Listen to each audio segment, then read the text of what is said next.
दोस्तों इस वीडियो के अंदर हम बात करेंगे यूपीएससी सीएससी का जो प्रीलिम्स का एग्जामिनेशन हुआ है, इसके जितने भी ज्योग्राफी के क्वेश्चंस हैं, इस ज्योग्राफी के क्वेश्चंस के हम एनालिसिस करेंगे और इनके एग्जैक्ट सोर्स फाइंड करेंगे कि आखिर ये क्वेश्चंस जो यूपीएससी ने फ्रेम किए हैं ये किस एनसीईआरटी से उठा के फ्रेम किए हैं। तो ज्योग्राफी की बात करें तो टोटल हमारे 16 क्वेश्चन आए हैं। अगर हम एनवायरमेंट को हटा दें तो हमारे 16 क्वेश्चन लमसम ज्योग्राफी से आए हैं। तो सबसे पहला क्वेश्चन देखते हैं। With reference to water vapour which of the following statement is correct. Water vapour के संदर्भ में इनमें से कौन से स्टेटमेंट सही हैं। पहली स्टेटमेंट का कह रहा है it is a gas the amount of which decreases with altitude, कि भाई ऑल्टीट्यूड के साथ ये ऐसी गैस है कि जैसे जैसे आप हाइट में ऊपर जाओगे वैसे वैसे इसका जो कंटेंट है वो कम हो जाएगा, इसका मात्रा कम होती रहेगी। दूसरी स्टेटमेंट का कह रहा है its percentage is maximum at poles, कि भैया इसकी जो मात्रा है, इसकी जो परसेंटेज है वो सबसे ज्यादा पोल्स पे पाई जाती है वाटर वेपर। तो इसमें दोस्तों अगर बात करें तो इसका जो करेक्ट ऑप्शन है आपका ऑप्शन नंबर ए है। जो पहली स्टेटमेंट है ये सही है और जो सेकंड स्टेटमेंट है इनकरेक्ट है। क्यों इनकरेक्ट है, देखो ये क्वेश्चन इन्होंने कहां से पूछा है। ये हमारा क्लास 11th की जो एनसीईआरटी है फंडामेंटल ऑफ फिजिकल ज्योग्राफी, इसके पेज नंबर 76 और 77 में इसका सोर्स मिल जाएगा। देखो सबसे पहले इन्होंने क्या बोला है, water vapour is also a variable gas in the atmosphere with decrease with altitude, कि जैसे जैसे हम ऊपर जाएंगे वैसे वैसे वाटर वेपर कम होता रहेगा। पहली स्टेटमेंट बिल्कुल यही चीज कह रहा है कि it is a gas the amount of which decrease with altitude, इसलिए पहली स्टेटमेंट हमारी बिल्कुल करेक्ट हो जाएगी। दूसरी स्टेटमेंट की बात करें its percentage is maximum at poles, इसका कहने का मतलब है कि जो वाटर वेपर की परसेंटेज है ये पोल्स पे मैक्सिमम है। अगर आप यहाँ पे देखें, यहाँ पे देखो क्या कह रहा है, water vapour also decreases from equator towards the pole, कि वाटर वेपर हमारा इक्वेटर से जब हम पोल्स की तरफ जाएंगे तो वैसे वैसे हमारा वाटर वेपर डिक्रीज होगा, यानी कि वाटर वेपर हमारा पोल्स पे मिनिमम होगा और जो इक्वेटर है इस पे मैक्सिमम होगा, है ना। बट यहाँ पे जस्ट अगेन उल्टी चीज बता दी है कि percentage of water vapour is maximum at poles. Poles पे मैक्सिमम हो ही नहीं सकता क्योंकि पोल्स पे तो मिनिमम होगा ना, क्योंकि हम इक्वेटर से जैसे जैसे ऊपर जा रहे हैं वैसे वैसे घट रहा है वाटर वेपर। तो इसलिए ये वाली स्टेटमेंट हमारी इनकरेक्ट हो जाएगी और इसीलिए हमारा ऑप्शन नंबर ए जो है ये हमारा करेक्ट ऑप्शन होगा। नेक्स्ट बात करते हैं, कंसिडर द फॉलोइंग डिस्क्रिप्शन। पहली स्टेटमेंट का कह रहा है annual and daily range of temperature is low, precipitation occurs throughout the year. और तीसरी स्टेटमेंट कह रहा है precipitation varies between 50 centimetre to 250 centimetre. तो इसमें बताना है कौन सा क्लाइमेट है। इन तीन कैरेक्टरिस्टिक को देखें तो इन तीन कैरेक्टरिस्टिक में से हम कौन से क्लाइमेट को जज कर सकते हैं ये इस क्लाइमेट का कैरेक्टरिस्टिक है। तो देखो दोस्तों ये वाला क्वेश्चन भी यूपीएससी ने डायरेक्टली एनसीईआरटी से उठाया है। क्लास 11th की जो एनसीईआरटी है फंडामेंटल ऑफ फिजिकल ज्योग्राफी, यहाँ पे पेज नंबर 106 जो है यहाँ से एक क्वेश्चन उठाया गया है। यहाँ पे अगर आप देखो मरीन वेस्ट कोस्ट क्लाइमेट, तो इस मरीन वेस्ट कोस्ट क्लाइमेट के लास्ट में अगर आप देखो तो यहाँ पे देखो यही चीज लिखी हुई है कि the annual and daily ranges of the temperature are small. ठीक है, यही चीज इसने यहाँ पे बता रखी है। देखो पहली स्टेटमेंट कि annual and daily range of the temperature is लो। ठीक है, दूसरी स्टेटमेंट क्या बोल रहा है, precipitation occurs through out the year, कि पूरे साल यहाँ पे बारिश होती है। यहाँ पे देखो ये चीज यहाँ बता रखी है precipitation occurs through out the year. ठीक है, तो इसलिए ये वाली स्टेटमेंट भी हमारी बिल्कुल डिट्टो यहीं से उठाई, इसलिए ये भी सही हो जाएगी। थर्ड स्टेटमेंट हमारी क्या कह रही है, precipitation varies from greatly from 50 centimetre to 250 centimetre, कि भैया जो यहाँ पे रेनफॉल होती है वो 50 से 250 सेंटीमीटर के बीच में होती है। डिट्टो यहाँ पे भी यही चीज लिखी है, precipitation varies between 50 centimetre and 250 centimetre. तो इसलिए ऑप्शन नंबर डी जो है मरीन वेस्ट कोस्ट क्लाइमेट ये हमारा करेक्ट ऑप्शन होगा, डायरेक्टली हमारा एनसीईआरटी से उठाया है। नेक्स्ट बात करते हैं, with reference to Coriolis force which of the following statement is correct. Coriolis force के संदर्भ में कौन सी स्टेटमेंट सही है। पहली स्टेटमेंट कह रहा है it increase with increase in wind velocity, यानी कि जैसे जैसे विंड की वेलोसिटी बढ़ती है वैसे वैसे हमारा कॉरियोलिस फोर्स का इफेक्ट भी बढ़ता है। दूसरा कह रहा है it is maximum at poles and absent at equator, कि भैया कॉरियोलिस फोर्स हमारा सबसे ज्यादा पोल्स पे होता है और इक्वेटर पे सबसे कम होता है। तो इसमें से बात करें हम तो इसका जो करेक्ट ऑप्शन होगा वो हमारा ऑप्शन नंबर सी है। दोनों ही स्टेटमेंट हमारी सही है। क्यों सही है, क्योंकि ये डायरेक्टली हमारा एनसीईआरटी से ही उठाया है क्लास 11th की जो फंडामेंटल ऑफ फिजिकल ज्योग्राफी है। दोस्तों 90% क्वेश्चन यहाँ पे यूपीएससी ने इस बार इस एनसीईआरटी से ही पूछे, क्लास 11th की फंडामेंटल ऑफ फिजिकल ज्योग्राफी। तो इसमें पेज नंबर 90 और 91 में अगर आप देखो तो कॉरियोलिस फोर्स की आपको हेडिंग मिलेगी पेज नंबर 90 में। तो यहाँ पे देखो ये चीज बता रखी है कॉरियोलिस फोर्स के बारे में कि क्या बता रखी है। देखो सबसे पहले यहाँ पे देखो क्या बोल रहा है, the deflection is more when the wind velocity is high. तो यहाँ पे देखो डायरेक्टली ये चीज कंफर्म कर रखी है, तो इसलिए ये वाली स्टेटमेंट सही हो जाएगी कि the increase it increase with increase in wind velocity, कि जैसे जैसे विंड वेलोसिटी बढ़ेगा वैसे वैसे हमारा कॉरियोलिस फोर्स बढ़ेगा, इसलिए ये वाली स्टेटमेंट हमारी सही हो जाएगी। दूसरी स्टेटमेंट हमारे यहाँ पे क्या बोला था कि मैक्सिमम हमारा कहाँ पे होगा, पोल्स पे और इक्वेटर पे एब्सेंट होगा। ये चीज हमारी एनसीईआरटी में भी लिख रखी है, it is maximum at the poles and absent at equator. तो डिट्टो हमारी इस बार एनसीईआरटी से उठा के पेपर बनाया है ज्योग्राफी का भी, और पॉलिटी का भी हमने देखा था कि जो हमारे एम लक्ष्मीकांत है वो भी हमारा वहीं से बनना है इस बार पेपर पॉलिटी का, और उसका एनालिसिस भी हमने कर रखा है, उसका लिंक आपको डिस्क्रिप्शन के अंदर मिल जाएगा। दोस्तों यहाँ पे दोनों ही स्टेटमेंट हमारी सही है, इसलिए ऑप्शन नंबर सी जो है हमारा करेक्ट ऑप्शन होगा। नेक्स्ट बात करते हैं, on June 21 every year which of the following latitudes experience sunlight more than 12 hours, कि 12 घंटे से ज्यादा 21 जून को हमारे कौन से लैटिट्यूड पे सनलाइट ज्यादा पड़ती है। तो यहाँ पे क्या दे रखा ऑप्शन, इक्वेटर है, ट्रॉपिक ऑफ कैंसर है, ट्रॉपिक ऑफ कैप्रिकॉर्न है और आर्टिक सर्कल है। ठीक है, तो इसमें आपने थोड़ा बहुत भी पढ़ रखा होगा, तो ट्रॉपिक ऑफ कैप्रिकॉर्न को तो आप ऐसे ही एलिमिनेट कर दोगे क्योंकि सदर्न हेमिस्फीयर में आता है। ठीक है, तो हमारे यहाँ पे कहीं ना कहीं नदर्न हेमिस्फीयर के ही रिलेटेड होगा, तो ट्रॉपिक ऑफ कैंसर आप लोग टिक करोगे, आपको कंफ्यूजन होगा आर्टिक सर्कल में और ट्रॉपिक ऑफ कैंसर में कि 2 और 4 होगा या फिर 2 होगा, यानी कि बी और डी में आपको कंफ्यूजन हो सकता था, बट इसमें भी आपका कंफ्यूजन पूरा एनसीईआरटी दूर कर देगी। यहाँ पे क्लास 6 की जो एनसीईआरटी है, यहाँ से एक क्वेश्चन बना है पेज नंबर 20 में, अगर आप जाओगे तो देखो यहाँ पे बता रखा है जो हमारा समर सोलिस्टिस होता है जून 21, उसके बारे में बता रखा है कि जो हमारी जो सन की रेज है वो डायरेक्टली हमारी ट्रॉपिक ऑफ कहाँ पे पड़ती है, ट्रॉपिक ऑफ कैंसर में पड़ती है, और हमारा जो आर्टिक सर्कल है वहां पे पड़ती है। देखो यहाँ पे चीजें बता रखी है, the rays of the sun directly fall on the tropic of cancer, और यहाँ पे आगे वाली स्टेटमेंट देखो क्या बोल रहा है, तो ट्रॉपिक ऑफ कैंसर तो यहाँ से टिक हो गया, यानी कि 2 तो पक्का है। और यहाँ पे देखो the north pole is incline toward the sun and place beyond the arctic circle experience continuous daylight about 6 month, की जो आर्टिक सर्कल वाला ये एरिया है यहाँ पे देख सकते हो छोटा सा, ये पूरे 6 महीने तक यहाँ पे प्रॉपर सनलाइट यहाँ पे इसे मिलती है, और यहाँ पे तो केवल 12 घंटे के बारे में बोल रखा है, तो 12 घंटे से ज्यादा यहाँ पे पूरे 6 महीने तक रहती है आर्टिक सर्कल में, इसलिए आर्टिक सर्कल भी होगा, इसलिए हमारा ऑप्शन नंबर डी 2 एंड 4 ये हमारा करेक्ट ऑप्शन होगा। नेक्स्ट बात करते हैं, consider the following statement. Statement number 1 क्या कह रहा है, the atmosphere is heated more by incoming solar radiation than by terrestrial radiation, ये हमारा क्लास 11 की एनसीईआरटी से उठाया है। दूसरी स्टेटमेंट क्या कह रहा है, the carbon dioxide and other green house gases in atmosphere are good absorber of long wave radiation, तो इसमें से आपको बताना है कि कौन सी ऑप्शन आपका सही है। तो देखो ये वाला क्वेश्चन भी हमारा एनसीईआरटी से उठाया है, और कौन सी एनसीईआरटी, क्लास 11 की फंडामेंटल ऑफ फिजिकल ज्योग्राफी, इसी एनसीईआरटी से उठाया है।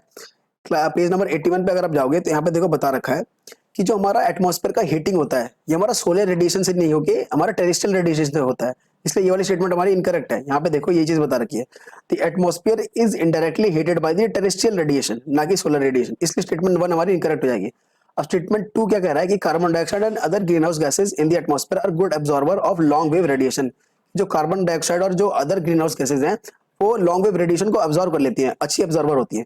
तो ये चीज बिल्कुल सही है, क्योंकि अगर आप यहाँ पे टेरेस्ट्रियल रेडिएशन वाली हेडिंग पे जाओगे पेज नंबर 81 में, तो यहाँ पे अगर आप देखो यहाँ पे क्या बोल रखा है, the long wave radiation is absorbed by the atmospheric gases particularly by carbon dioxide, है ना, तो यहाँ पे डिट्टो यहाँ पे चीज कंफर्म कर रखी है, and thus the atmosphere is indirectly heated bye earth radiation, यहाँ पे बता रखा है कि जो लॉन्ग वेव रेडिएशन है हमारा ग्रीन हाउस गैसेस जैसे कार्बन डाइऑक्साइड इनके थ्रू अब्सॉर्ब हो जाता है, तो इसलिए स्टेटमेंट नंबर 2 हमारी बिल्कुल सही है, और इसीलिए हमारी जो ऑप्शन नंबर डी है statement number 1 is incorrect but statement number 2 is correct, ये हमारा करेक्ट ऑप्शन होगा। ये वाला क्वेश्चन हमारा कह रहा है consider the following statement. Statement number 1 कह रहा है thickness of the troposphere at the equator is much greater compare to the pole, की जो ट्रोपोस्फियर होता है जो हम लेयर्स ऑफ एटमॉस्फेयर में पढ़ते हैं, ट्रोपोस्फियर, मेसोस्फियर, थर्मोस्फियर, आयनोस्फियर, इसमें ट्रोपोस्फियर के बारे में बात कर रहे हैं। ट्रोपोस्फियर की जो थिकनेस है वो हमारी इक्वेटर पे सबसे ज्यादा होती है पोल्स के कंपैरिजन में, ठीक है, पोल्स के कंपैरिजन में इक्वेटर में ज्यादा हमारी थिकनेस पाई जाती है ट्रोपोस्फियर की।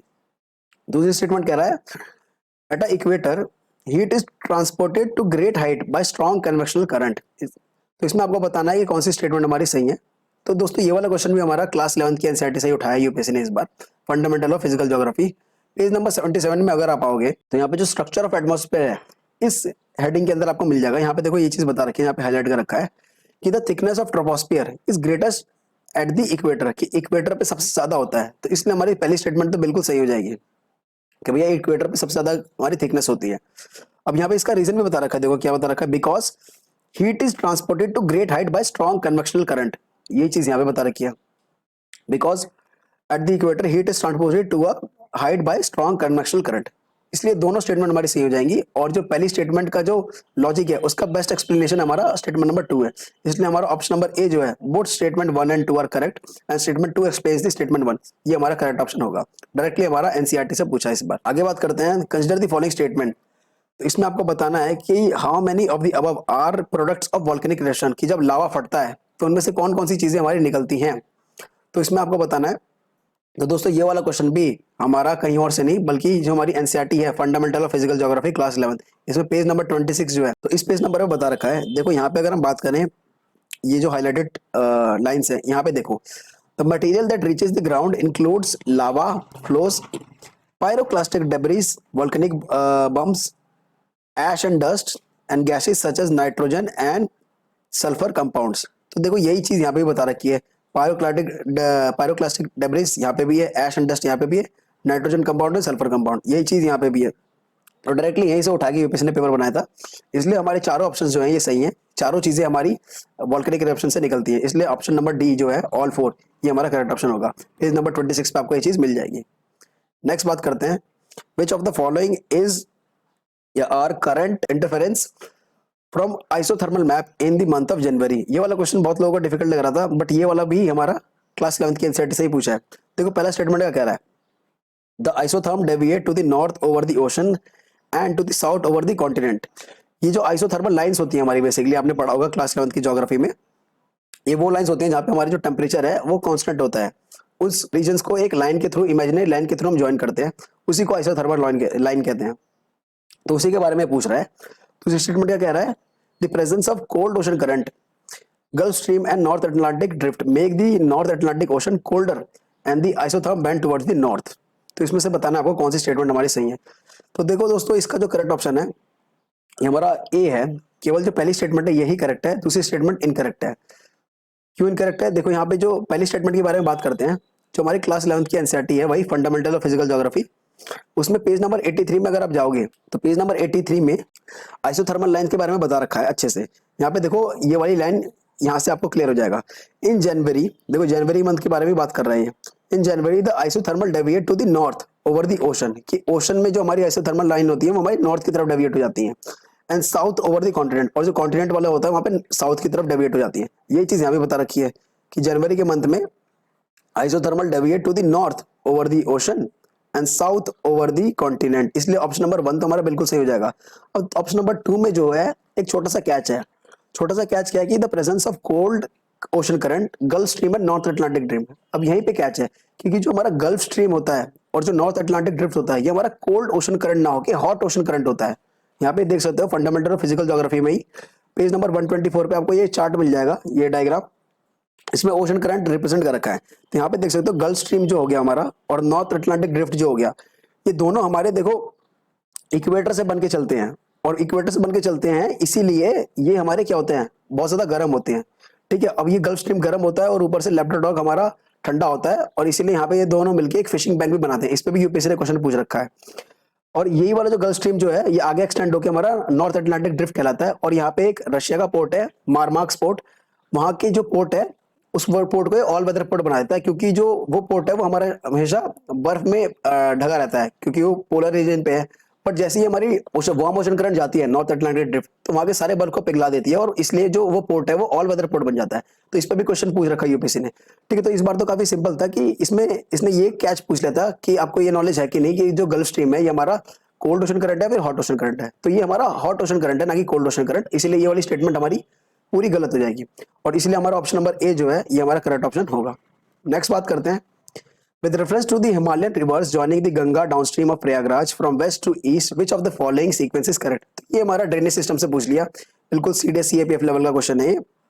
तो इसमें तो देखो किसी को भी पता है ऑप्शन नंबर बी जो है ये हमारा करेक्ट ऑप्शन होगा, घाघरा गंडक कोसी कोसी, ये जो हमारा होता है पैटर्न होता है वेस्ट टू ईस्ट। बाकी इसका जो सोर्स है वो आपको मिल जाएगा क्लास 11th की एनसीईआरटी में, जो इंडिया फिजिकल एनवायरमेंट है उस वाली एनसीईआरटी में। तो इंडिया फिजिकल एनवायरमेंट वाली एनसीईआरटी में पेज नंबर 22 खोल लेना। यहाँ पे देखो आप बताओ, जो हमारी गंगा रिवर है इस वाले डायग्राम में ही, इसमें देखो जो गंगा रिवर है यहाँ पे देखो सबसे वेस्ट में हमारी कौन सी है, गोमती है, फिर यहाँ पे घाघरा है मिलती है, फिर यहाँ पे गंडक मिलती है, फिर हमारी लास्ट में कोसी मिलती है। तो वेस्ट टू ईस्ट में हमारा पैटर्न यही रहेगा, गोमती, घाघरा, गंडक और कोसी। तो इसलिए ऑप्शन नंबर बी जो है ये हमारा करेक्ट ऑप्शन होगा। दोस्तों नेक्स्ट क्वेश्चन हमारा देखते हैं क्या कह रहा है। Consider the following statement, statement number 1 कह रहा है हमारी कि rainfall is one of the reasons for weathering of rock, कि रेनफॉल जो है वो वन ऑफ द रीजंस होता है रॉक की वेदरिंग का। स्टेटमेंट नंबर 2 का कह रहा है rain water contains carbon dioxide in solution, कि रेन वाटर जो होता है उसके अंदर कार्बन डाइऑक्साइड भी होता है, बिल्कुल सही बात है। स्टेटमेंट नंबर 3 कह रहा है कि rain water contains atmospheric oxygen, कि रेन वाटर के अंदर ऑक्सीजन भी होता है। तो ये भी बिल्कुल सही बात है दोस्तों। क्लास 11th की जो एनसीईआरटी है फंडामेंटल ऑफ फिजिकल ज्योग्राफी, उसमें पेज नंबर 40 पे चले जाना। यहाँ पे ये चीज कंफर्म कर रखी है देखो कि जो हमारा रेन वाटर होता है उसके अंदर हमारा कार्बन डाइऑक्साइड भी होता है, जिसे हम कार्बोनेटेड वाटर भी बोल देते हैं, क्योंकि वो कार्बोनेटेड वाटर इसलिए बोलते हैं क्योंकि जो कार्बन डाइऑक्साइड होता है वो हमारा रेन वाटर के अंदर एब्जॉर्ब रहता है। और साथ ही साथ जो हमारा वेदरिंग प्रोसेस होता है, जिसमें हमारे जो चट्टान है वो टूटती हैं अलग अलग जियोमॉर्फिक रीजन की वजह से, जिसमें केमिकल वेदरिंग होता है, फिजिकल वेदरिंग होता है। तो केमिकल वेदरिंग में क्या होता है कि जो हमारा रेन वाटर पड़ता है चट्टान के ऊपर, तो उसकी वजह से कुछ रिएक्शंस होते हैं, जो जो जो रॉक है वो ऑक्सीजन और कार्बन डाइऑक्साइड के साथ मिलके रिएक्शन करता है, जिसकी वजह से वो जो रॉक है वो डिकम्पोज होना स्टार्ट कर देता है। तो यही चीज यहाँ पे बता रखी है, तो इसलिए ऑप्शन नंबर ए जो है ये हमारा करेक्ट ऑप्शन होगा। नेक्स्ट बात करते हैं, कंसिडर द फॉलोइंग कंट्रीज। तो इसमें आपको बताना है how many of the above countries have the border with North Sea. North Sea से कौन सी कंट्रीज हमारे यहाँ पे बॉर्डर करती हैं, ये हमारा मैपिंग सीरीज के थ्रू क्वेश्चन पूछा है यूपीएससी ने। तो इसमें दोस्तों आपको बस मैपिंग स्ट्रांग होनी चाहिए, तो आप ये क्वेश्चन कर सकते हो। देखो यहाँ पे नॉर्थ सी का मैप है, इसमें बताना है आपको कौन कौन सी हमारी बाउंड्री करती है। तो देखो फिनलैंड तो कहीं भी नहीं करती, ये तो आप लोगों ने भी गेस कर लिया होगा पेपर के अंदर कि फिनलैंड यहाँ पे लाई नहीं करती। जर्मनी यहाँ पे आपको थोड़ा बहुत कंफ्यूजन हो सकता था, क्योंकि लोगों को लगता है जर्मनी अपना थोड़े बीच में आती है, बट ऐसा नहीं है। जर्मनी एक छोटी सी बाउंड्री जरूर शेयर करती है नॉर्थ सी के अंदर, ठीक है। यहाँ पे देख सकते हो ये जो हमारी जर्मनी है ये हमारी थोड़ी सी बाउंड्री शेयर करती है नॉर्थ सी से, इसलिए हमारा जर्मनी तो होगा, यानी कि 2 तो होगा। साथ ही साथ हमारा जो नॉर्वे है, नॉर्वे तो बहुत बड़ी बाउंड्री शेयर कर रहा है हमारा नॉर्थ सी से, इसलिए नॉर्वे भी होगा। और रशिया का तो कोई चांस ही नहीं है, रशिया तो हमारी ऊपर साइड है, तो इसलिए हमारा जो ऑप्शन नंबर बी है ओनली 2, ये हमारा करेक्ट ऑप्शन होगा। नेक्स्ट क्वेश्चन हमारा क्या कह रहा है, consider the following statement information. तो यहाँ पे वाटरफॉल दे रखा है, यहाँ पे रीजन दे रखा है और यहाँ पे रिवर दे रखा है। तो इसमें आपको बतानी है how many of the above rows in the given information is correctly match. तो इसमें देखो आपका जो ये क्वेश्चन है ये आपको एनसीईआरटी के अंदर मिल जाएगा। क्लास 11th की जो एनसीईआरटी है उसके अंदर ये चीज बता रखी है। देखो सबसे पहले यहाँ पे वाटरफॉल कौन सी बात कर रखी है, जो हमारा धौंधर वाटरफॉल है।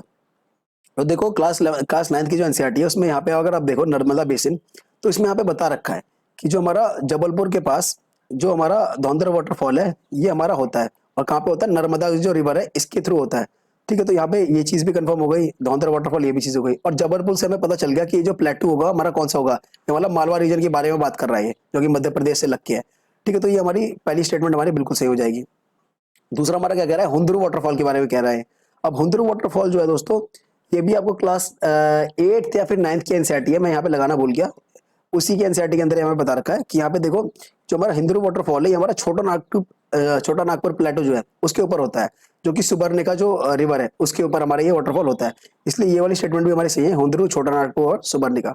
लेकिन जो ये वाली जो थर्ड है गरसोपा वाटरफॉल, जिसे हम पॉपुलरली जोग फॉल भी बोलते हैं, ये हमारा श्रावती रिवर पे होता है, ना कि नेत्रावती रिवर पे, इसलिए ये वाली जो है ये हमारा इनकरेक्ट हो जाएगा, ठीक है। इसलिए हमारा ऑप्शन नंबर बी जो है ओनली 2 आर करेक्ट, ये हमारा करेक्ट ऑप्शन होगा। नेक्स्ट बात करते हैं, कंसिडर द फॉलोइंग इन्फॉर्मेशन। यहाँ पे रीजन दे रखा है, यहाँ पे माउंटेन रेंज दे रखा है और यहाँ पे टाइप ऑफ माउंटेन दे रखा है। तो ये बेसिकली स्टैटिक पार्ट है, ये सीडीएस और सीएपीएफ के अंदर पूछे जाते थे पहले, अब यूपीएससी के अंदर भी पूछने लग गए हैं। तो देखो सबसे पहले यहाँ पे क्या कह रहा है, सेंट्रल एशिया के अंदर वॉस्जिस जो माउंटेन रेंज है उसके मैंने पूछ रहा है, और ये कह रहा है कि फोल्ड माउंटेन है। यूरोप के अंदर हमारा एल्प्स माउंटेन पाया जाता है, जो कि हमारा ब्लॉक माउंटेन होता है। फिर कह रहा है कि नॉर्थ अमेरिका के अंदर हमारा एप्लेचियन माउंटेन पाया जाता है, जो कि हमारा फोल्ड माउंटेन होता है। और साउथ अमेरिका के अंदर एंडीज पाया जाता है, जो कि हमारा फोल्ड माउंटेन होता है। इसमें से आपको बतानी है कि how many of the above rows are correct.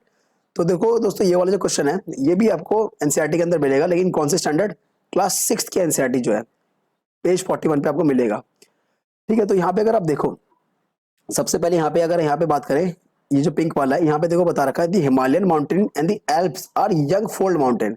तो जो हमारी एल्प्स है ये हमारी कौन सी है, फोल्ड माउंटेन है, ना कि ब्लॉक माउंटेन। तो ब्लॉक माउंटेन है, इसलिए हमारी सेकंड स्टेटमेंट तो हमारी इनकरेक्ट हो जाएगी, ये हमारी यहीं से एलिमिनेट हो गई, ठीक है। अब यहाँ पे देखो बात करते हैं ब्लू वाले के बारे में कि the Appalachian mountains in North America are very old fold mountain. तो ये एप्लेचियन जो है हमारा फोल्ड माउंटेन है, जो कि नॉर्थ अमेरिका के अंदर पाया जाता है। तो ये वाली स्टेटमेंट हमारी बिल्कुल सही है, थर्ड। उसके बाद यहाँ पे बात करें वॉचेस माउंटेन की, तो ये हमारा कौन सा होता है, ब्लॉक माउंटेन होता है, ठीक है। ये जो ग्रीन में हाईलाइट कर रखा है, तो ये ब्लॉक माउंटेन का एग्जांपल होता है वॉचेस माउंटेन। तो यहाँ पे देखिए हम वॉचेस माउंटेन को यहाँ पे फोल्ड माउंटेन लिख रखा है इसने, बट ये ब्लॉक माउंटेन है, इसलिए हमारी ये भी इनकरेक्ट हो जाएगा। अब यहाँ पे जो साउथ अमेरिका है ये सबको पता ही है कि जो एंडीज बहुत पॉपुलर है, एंडीज माउंटेन जो होते हैं हमारे फोल्ड माउंटेन होते हैं, जो कि साउथ अमेरिका के अंदर पाए जाते हैं। यहाँ पे देखो देख भी सकते हो, ये South America lies in the mostly in the southern hemisphere. The Andes worst longest mountain range run from the length north to south. तो एंडीज जो है वर्ल्ड का लॉन्गेस्ट माउंटेन रेंज है साउथ अमेरिका के अंदर, ऐसे बहुत बहुत ज्यादा लंबा है ये नॉर्थ टू साउथ के स्ट्रेच में, ठीक है, तो ये हमारा साउथ अमेरिका के अंदर पाया जाता है, जो कि हमारा फोल्ड माउंटेन है। तो इसलिए जो हमारी केवल ये 2 स्टेटमेंट है यही सही है, इसलिए ओनली 2 जो है हमारा करेक्ट ऑप्शन होगा, और ऑप्शन नंबर बी जो है ये हमारा करेक्ट ऑप्शन होगा। नेक्स्ट बात करते हैं, कंसिडर द फॉलोइंग। इसमें आपको बताना है, यहाँ पे दे रखा है कैशियो, पपाया, रेड सैंडर्स। तो इसमें आपको बताना है कि how many of the above trees are actually native to India, कि कौन सी जो है ये भारत की ही है, बाहर से नहीं आई थी। ठीक है, तो इसमें दोस्तों जो हमारा करेक्ट ऑप्शन है ये हमारा ऑप्शन नंबर बी है।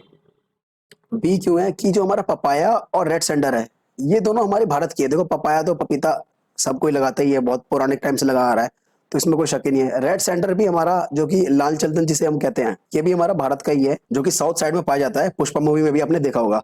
लेकिन जो कैशियो होता है, कैशियो हमारा पुर्तगाली लेके आए थे भारत के अंदर, यहाँ पे देख सकते हो आप, cashew were brought to India by the Portuguese from the native Tupi territory. ठीक है, तो कैशियो हमारा भारत का नहीं है, इसलिए ऑप्शन नंबर बी जो है ये हमारा करेक्ट ऑप्शन होगा। नेक्स्ट बात करते हैं, the longest border between 2 countries in the world is between, मतलब सबसे सबसे लंबी इसने बाउंड्री पूछ ली कौन सी देशों के बीच में है। तो सबसे पहला कह रहा है कि Canada and United state of America, दूसरा कह रहा है चिली एंड अर्जेंटीना, अगला कह रहा है हमारा चाइना और इंडिया, और अगला कह रहा है कजाकिस्तान एंड रशियन फेडरेशन। तो दोस्तों इसमें जो करेक्ट ऑप्शन है हमारा ऑप्शन नंबर ए है। जो कनाडा और यूएसए की जो बाउंड्री है ये हमारी सबसे ज्यादा दुनिया की लंबी बाउंड्री है, यहाँ पे देख सकते हो, क्योंकि जो ये वाली बाउंड्री है अलास्का वाला रीजन ये भी यूएसए ओन करता है। ठीक है, तो ये वाली बाउंड्री भी काउंट होगी, तो यहाँ से भी है और यहाँ से भी बहुत ज्यादा लंबी है, इसलिए जो कनाडा और यूनाइटेड स्टेट की बाउंड्री है ये हमारी 8,893 किलोमीटर के स्ट्रेच पे है। ठीक है, इसलिए जो करेक्ट ऑप्शन होगा इसका वो आपका ऑप्शन नंबर ए होगा। नेक्स्ट बात करते हैं, which of the following countries are well known as the 2 largest cocoa producers in world, कि कोका प्रोड्यूसर्स कौन से हैं 2 लार्जेस्ट सबसे ज्यादा। तो इसमें दोस्तों जो हमारा करेक्ट ऑप्शन है वो आपका ऑप्शन नंबर सी है। ये थोड़ा डायनेमिक पोर्शन से पूछा था क्वेश्चन यूपीएससी ने, तो यहाँ पे देख सकते हो जो हमारा ये कोटा डी आइवोर है, ये जो भी लिखा है, और जो घाना है ये हमारे लार्जेस्ट प्रोड्यूसर हैं इस कोका के। ये जो कोका होता है हमारे चॉकलेट बनाने में बहुत ज्यादा हेल्पफुल होता है, तो इसलिए ऑप्शन नंबर सी जो है इसका करेक्ट ऑप्शन होगा। दोस्तों इसी के साथ हमारे ज्योग्राफी के सारे क्वेश्चंस खत्म हो गए, और इसमें हमने देखा कि भैया जो 90% जो क्वेश्चंस थे हमारे वो हमारे क्लास 11th की जो ये वाली एनसीईआरटी है फंडामेंटल ऑफ फिजिकल ज्योग्राफी उसमें से थे। ठीक है, तो आइडली आपको क्लास 6 से क्लास 12 की जो एनसीईआरटी है वो आप प्रिपेयर करके चलोगे तो आपको किसी भी एग्जामिनेशन के अंदर सीडीएस, सीएपीएफ, सीएसई उसके अंदर प्रॉब्लम ज्यादातर नहीं आएगी ज्योग्राफी के अंदर। तो दोस्तों पॉलिटी का भी हमने एनालिसिस किया था, वो भी आप देख सकते हो, हमारी डिस्क्रिप्शन के अंदर आपको लिंक मिल जाएगा। दोस्तों this was all about this video, मिलते हैं आपको अगली वीडियो में, तब तक के लिए जय हिंद, जय भारत।